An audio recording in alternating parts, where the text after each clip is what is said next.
ኣብ ሰማያት ኣሜሪካ ንብዙሓት ዘደናገጸ ከቢድ ተርእዮ ኣተኣናጊደሎም እቲ ካብ ሰማያት ዝወረደ ዝተባሃለ ዘይልሙድ ተርእዮ ድማ ንብዙሓት ስቴታት ወይ ድማ ግዛኣታት ሃገር ዘናውፀን ኣባይቲ ዘንቀጥቀጠን ህዝብታት ዘደናገጸን ፍጻመ እዩ እንታይ እዩ ክንነግረኩም ኢና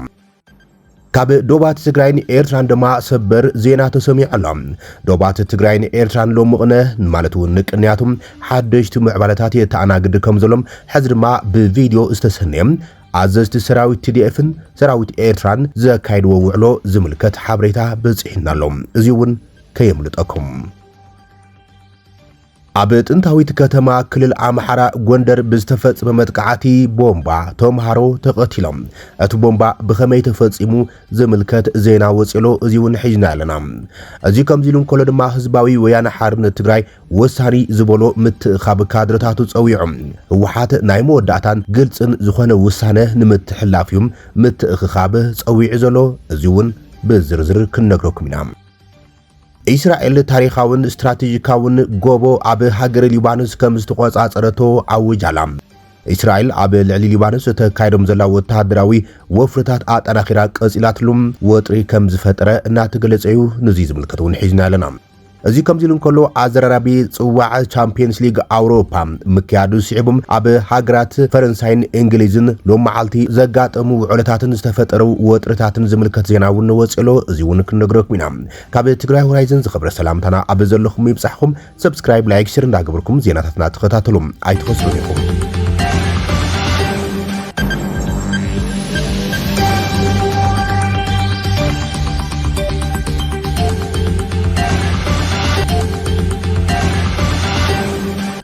ኣብ ሰማያት ኣሜሪካ ንብዙሓት ዘደናገጸ ተርእዮ ኣተኣናጊደሎም ኣብ ሰማይ ኣሜሪካ ዝተፈንጀረ ሚቴር ወይ ድማ ተወርዋሪ ኮኸብ ኣብ ሓያሎ ግዝኣታት ዝርከቡ ኣባይቲ አንቀጥቂጦም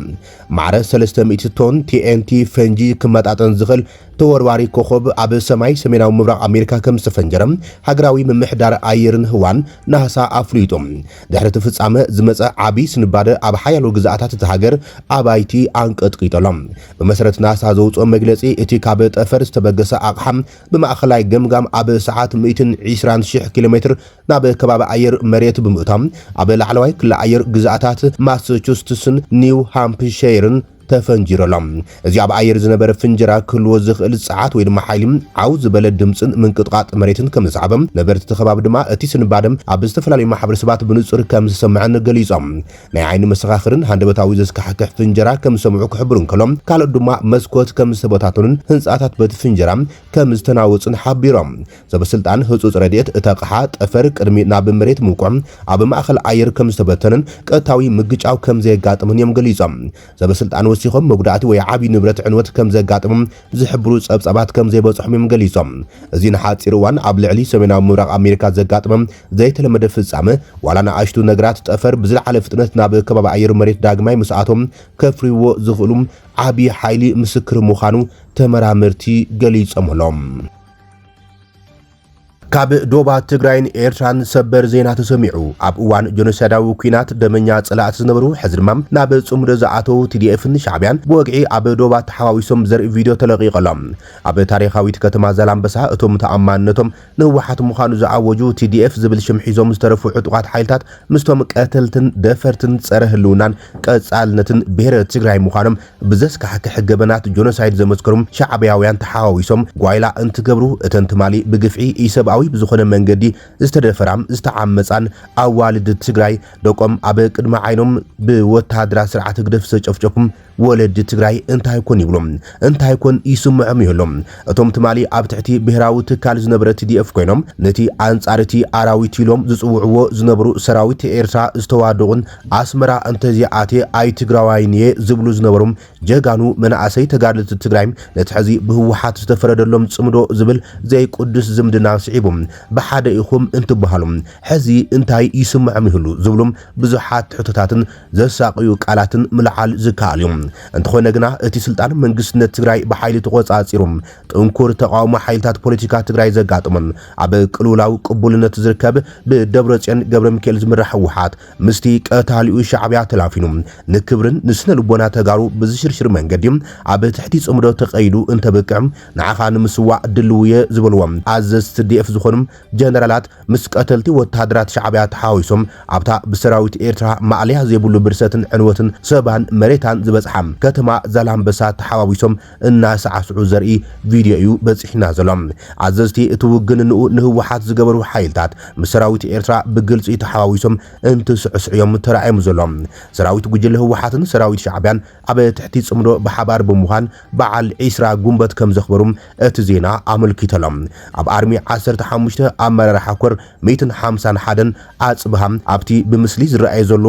መነጽር ዝገበረ ንውሕ ዝበለ ትግራዋይ ኮይኑ ምስ ሰራዊት ሻዕብያ ኣብ ከተማ ዛላምበሳ ተራኺቦም ጽምብል ብላዕሲ ተገይሮም ብሓደ ሳዕሲዖምሎም እዚ ድማ እቲ ብሕቡእ ዝነበረ ርክብ መራሕቲ ህወሓትን ሻዕብያን ወግዓዊ ናብ ወተሃደራዊ ኣዘዝትን ግንባራትን ከም ዝዓብዮም ዘርኢ ኮይኑ ተገልቂሎም ካብዛ ኣጀንዳ ከይወፃና ድማ ሓይልታት ህወሓትን ሻዕብያን ኣብ ኣስመራ ብሻዕብያ ዝተጣየሹም ዕጥቋት ዓፋርን ፌደራሊስት ዝበሃሉ ካብ ክልል ኣምሓራ ዕጥቋት ኣገውን ብሓንሳብ ኮይኖም ወተሃደራዊ ምውፋራት ገይሮም ኣለዉ ተባሂሎም እቲ ወተሃደራዊ ንጥፈታት ኣብ ውሽጢ ትግራይ ናብ ዝርከቡ ዝተፈላለዩ ከባቢታት ዝተገብረ ኮይኖም ብጥምረት ዝተገብረ እዩ ይብሉም እቶም ምንጭታት ዜና እዚ ድማ ትግራይ ዓውደ ውግእ ናይ ምግባርን ድፋዕ ድሕነት ሻዕብያ ተገይራም ኣብ ኣስመራ ዝተሳለም ሓደገኛ ወተሃደራዊ መደብ መተግበሪ ንክትኸውን ኣብ ጫፍ በፂሓላ ይብሉም ነዚ ሓበሬታ ዘካፈሉ ምንጭታት ዜና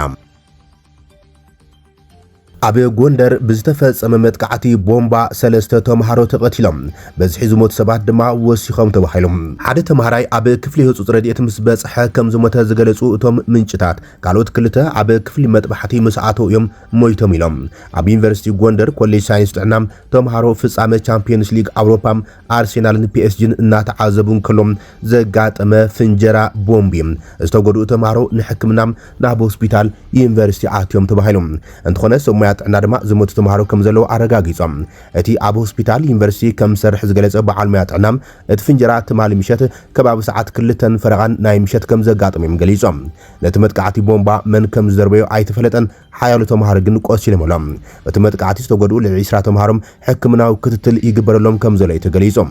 ፖሊስ ናብቲ ቀጽሪ ኣትዩ ጠንቂ ናይቲ ፍንጀራ ይምርምር ከም ዘሎ ዝገለጸ ሓበሬታ ሬሳታት ሞወትዮም ንግሆ ናብ ስድሮም ከም ዝተላኸን ሕዚ እቲ ኩነታት ዋላ ጓህ እንተሃሎም ህድኣት ከም ዘሎ እቲ ካብ ጎንደር ዝወፀ ሓዱሽ ዜና ኣመልኪተሎም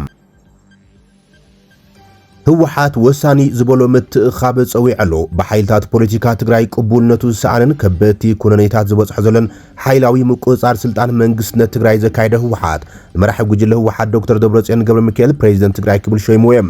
ንቤት ጽሕፈት ፕሬዚደንት ጊዜያዊ ምሕዳር ትግራይ ብዕጡቃት ተሰኒዩ ዝኣተወ ዶክተር ደብረጽዮን ገብረ ሚካኤል ድማ ፈላማይ ኣኼባ ካቢኔ ዝበሎም ቅድሚ ክልተ ሰሙን ኣካይድዮም እንትኾነ ምትዕራይ ካቢኔ ከም ዝገብር ብምግላጽ ስራሕ መንግስትነት ከም ዝጀመረ ኣውጆም እንትኾነ ግና ብወግዒ ኣባላት ካቢኔ መን ምዃኖም ኣይፍለጠን በዚ ድማ ሎሙቕነ ኣብ ኣኼባታት ፈጻሚ ስራሕን ማእኸላይ ኮሚቴን ዝቐነየ ምዃኑ ዝተገለጸሉ ህወሓት ውሳነታት ኣብ ልዕሊ ላዕለዎት ኣመራርሑ ኣቕሪብዮም ቀንዲ ኣባላት ፈጸምቲ ስራሕ እቲ ጉጅለ ዝኾኑን ኣባላት ማእኸላይ ኮሚቴን ብመጠንቀቕታን ካብ ዝነበሮም ደረጃ ላዕለዋይ መሪሕነት ብምውራድን እዩ ውሳነታት ሕሊፎም በዚ ድማ እቲ ውሳነ ኣባላት ፈጻሚ ስራሕ ብማእኸላይ ኮሚቴም ንክጸድቕ ተገይሮም ሕዚ ድማ ንውሳነታት ንምጽዳቕ ንኣባላት ማእኸላይ ኮሚቴ ፀዊዖም ነቲ ዕድመ ስልጣኑ ዝሓለፎን ብስምምዕነት ፕሪቶሪያ ዝፈረሰን ሕጋዊ ህልውና ዘይብሉም ናይቲ ጉጅለ ሰባት ጥራሕ ዘለውሉ ግን ድማ ባይቶ ወከልቲ ህዝቢ ትግራይ ብዝብል ሽም ምጽዋዕ ቤት ምክሪ ፀዊዖም ዶክተር ደብረጽዮን ሽሞት ካቢኔ ክህብ እዩ ዝብል ሓበሬታ በፂሕና ኣሎም እንተኾነ ግና ሕጋውን ፖለቲካውን ቅቡልነት ሲኑ ኣብ ከቢድ ኩነታት ህልውና ከም ዘሎ ዝግለጸሉ ዘሎም ብደብረጽዮን ዝምራሕ ጉጅለ ህወሓት ዓቕሊ ጽበታዊ ሓደጋታት ከየስዕብ ንፈርሒና ዝብሉ ሓይልታት ፖለቲካ ትግራይ ኣማራጺ ሓሳባት ዘቕርቡ ዘለዉ ኮይኖም በቲ ጉጅለ ግን ብጸላእነት እዮም ተፈሪጆም ዘሎም ከምኒ ሳልሳይ ወያነ ትግራይ ውድብ ናጽነት ትግራይ ባይቶና ዓባይ ትግራይ ባይቶና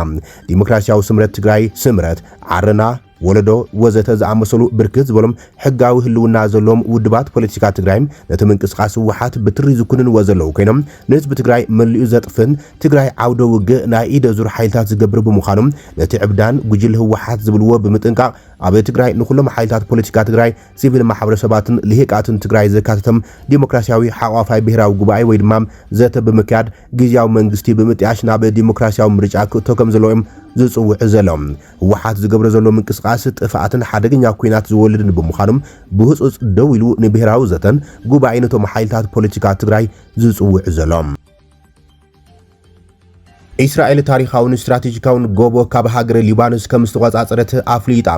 እስራኤል ኣብ ደቡባዊ ሊባኖስ ዝርከብ ታሪኻውን ስትራቴጂካውን ጎቦ ሻቂፍ ወይ ድማ ቢውፎርት ከም ዝተቆጻጸረቶም ሚኒስትር ምክልኻል ሃገር ኣፍሊጦም ሚኒስትር ምክልኻል እስራኤል ካትዝ ኣጋር ሰራዊት ሃገሩም ንሂዝቦላ ዒላማ ብምግባር ኣብ ደቡባዊ ሊባኖስ ዘካየደ ወፍሪ ከስፍሕ ምዃኑ ገሊጾም ድሕሪ 44 ዓመታት ታሪኻዊ ውግእ ቢውፎርት ኣብ መዓልቲ ዝኽሪ ናይቶም ኣብ ቀዳማይ ኩናት 1982 ሊባኖስ ዝተቀተሉ ብጾት እስራኤላውያን ሰራዊትና ነዚ ጎቦ ዳግማይ ሒዙም ባንዴራ እስራኤል ክትንብልበል ገይሩ ክብልዮም ኣብ ገጽ ቴሌግራሙ ገሊጾም በመሪሕነት ቀዳማይ ሚኒስትር ቤንጃሚን ኔታንያሁ ብትእዛዘይን ሰራዊት እስራኤል ኣብ ሊባኖስ ጎስጓሱ ኣስፊሕሎም ሮባሊታኒ ሰጊሮም ንቢውፎርት ተቆጻጺሩ ክብል ወሲኹ ገሊጾም እቲ ጎቦ ኣብ ገሊላን ዝርከቡ ስፍራታት ንምሕላውን ንሓይልታት ጸጥታ ውሕስነትን መሃብን ስትራቴጂካዊ ምዃኑ ገሊጾም ሎሚ ብኤኤፍፒ ዝተዘርግሐ ምስልታት ባንዴራ እስራኤል ካብቲ ጎቦ ክትንብልበል እንከላ የርኢም ተውሲ ክስምዓን ትኪ ካብ ርሑቕ ክርአን ይከኣል ተባሂሎም እቲ ጎቦ ንደቡባዊ ሊባኖስ ዝጥምት ኮይኖም ዓብዪ ወተሃደራዊ ኣገዳስነት ዘለዎ እዩ ቅድሚ ሕዚ ሰራዊት እስራኤል ነቲ ጎቦ ተጠቒሞም ደቡባዊ ክፋል ሊባኖስ ይቆጻጸር ከም ዝነበረ መግዛእቲ እስራኤል ኣብ 2000 ኣብቂዑ ይብል ዜና ኣሶሺየትድ ፕሬስ ናብ ኣዘራራቢ ጽምብል ጽዋዕ ቻምፒየንስ ሊግ ኣውሮፓ ዝምልከት ዜና ክንሰግርን ከለና ኣብ ጽምብል ዓወት ፒኤስጂ ኣስታት 400 ሰባት ኣብ ትሕቲ ቀይዲ ኣትዮም ጋብርኤል ማጋላሃስ ወሳኒ ትቅልዓ መስሓት ሽዕቦም ድሕሪ 20 ዓመታት ንፈለማ እዋን ፍጻመ ጻወታ ዝበጽሐት ኣርሰናል ዓወት ክትጣዕም ኣይበቕዐትን እያ ብፓሪስ ሴንት ጀርመን ብፍጹም ቅልዓት ዓዊታም ንኻልኣይ ተኸታታሊ ዓመት ኣብዚ ውድድር ዋንጫ ዓቲራላ ብሚኬል ኣርቴታ እትምራሕ ኣርሰናል ኣብ ዝሓለፈ ሰሙን መወዳእታ ድሕሪ 22 ዓመታት ንፈለማ እዋን ዋንጫ ፕሪሚየር ሊግ እንግሊዝ ምልዓላይ ዝከርዮም ጋነርስ ኣብ ቡዳፔስት ንመዛዘሚ ጸወታ ሕልሚ ዝመልኦ ጅማሮም ጌራ ነይራ ጸወታ ምስ ጀምረም ካይ ሃቨርትስ ድሕሪ 6 ደቂቕ ጥራይ ሸቶ መዝጊቦም ካብ ሽዑ ጀሚሩ ግን ፒኤስጂ ነቲ ጸወታ ክቆጻጸርዎ ጀሚሮም ኣርሰናል ካብታ ብሉዊስ ኤንሪኬ ትምራሕ ክለብ ማዕበል መጥቃዕቲ ክበጽሓ ተራእዩ ኣብ ካልኣይ እብረ ደምበሌ ብዘመዝገባ ፍጹም ቅላዕ ፒኤስጂ ሓደ ንሓደ ማዕረክ ክትኸውን ክኢላ ፒኤስጂ ዋላ እኳ ዓብላልነት እንተሓዘት ብዙሕ ንጹር ዕድላት ናብ ዕድላት ክትቕይሮም ኣይከኣለትን ምክልኻል ኣርሰናል ብዓብዪ ውድሆ ክኾና ተራእዮም ኣርሰናል ንመብዛሕትኡ ግዜ ኣብ ውሽጢ ፍርቂ ሜዳ ናብ ምክልኻል ተደሪኻ ናብ ተወሳኺ ግዜ ምሪሐን ሽዑ እውን እንተኾነ ዝተፈለየ ውፅኢት ኣይተመዝገበን ድሕሪ ኣዝዩ ወጥሪ ዝመልኦ ተወሳኺ ግዜ ድማ ፒኤስጂ 4-3 ብምዕዋት ንዋንጫ ሻምፒየንስ ሊግ ክትዕቅባ ኺኢላ ነቲ ኣብዚ ዓመት ስፖርት ብሉፅ ብቕዓት ዘርኣየ ኣርሰናል ዘሕምም ስዕረት ኮይኑ ኣርሰናል ኣብ መጀመርታ ጸብለታ እኳ ኣርያን ትነበረት ኣብ ምጥቃዕ ግን ክትዕብለል ኣይከኣለትን እዚ ከምዚ ኢሉ እንከሎ ድማ ኣብ መንጎ ደገፍቲ ኩዕሶ እግሪን ፖሊስን ዘጋጠመ ግጭት ስዒቡ ልዕሊ 416 ሰባት ኣብ ቀይዲ ከም ዝኣተውን 10ታት ፖላዊስ ድማ ከም ዝቆሰሉ ተገሊጾም ኣብ ርዕሰ ከተማ ፈረንሳይ ፓሪስ ንኣገልግሎት ኣውቶቡሳትን ባቡርን ክቋረጽ ዘገድድ ናዕቢ ንምግታም ኣሽሓት መኮናት ፖሊስ ተዋፊሮም ናዕበኛታት ንምብታን እውን ዘንብዕ ጋዝ ተጠቒሞም ሓይሎ ኣባላት ፖሊስ ከም ዝቆሰሉ እውን ተገሊጾም እዚ ከምዚ ኢሉ እንከሎ ድማ ቅድሚ 20 ዓመታት ኣርሰናል ኣብ ናይ ፈለማይ ናይ ሻምፒየንስ ሊግ ፍጻመም ብባርሴሎና 2-1 ተሳዒራ ነይራ እዚ ናይ ትማሊ ውጽኢት ግን ሻምፒየን ንምዃን ክንዱ እግዘም ከም ዘይትጽበ ተስፋ ዝሕድር ኮይኑ እዚ ውጽኢት ብዘይገድስ ኣርሰናል ብሉጽ ዓመተ ስፖርት ያሕሊፋ ሕዚ ትኹረት ናብ ምጽምባል ዓወት ፕሪሚየር ሊግ ከቕንዕዮም ኣርሰናል ኣብ ከተማ ለንደን ሎሚ ሰንበት ብኢስለንግተን ኣቢላ ዋንጫ ፕሪሚየር ሊግ ጸምቢላላ እቲ ሰልፊ ጽንብል ንመብዛሕትኡ ከባቢ ሃይበሪ ካንሩበይን ኣፐር ስትሪትን ዝሸፈነ ኮይኑ ድሕሪ ድማ ናብ ከባቢ ኤሚሬትስ እናምርሐ እዩ ተራእዩ ዘሎ እዚ ዜና ክሳብ ዝዋደድ ለንደን ድማ ብሕብራዊ ቀለማት ኣርሰናል ደመዓልቲ ድምቕምቕ ኢላ ከም ዝወዓለት እዮም ዝወፁ ዘለዉ ዜናታት ዘመልክቱ ክቡራትን ፈትዋትን ተኸታተልቲ ዜናታትና ናይ ሰዓት ዝበልናይ መሓደሽቲ ምዕባለታትን እዋናዊ ዜናታትን ዛዚምና ኣለና ንምክትታልኩም ነመስግን ሰላም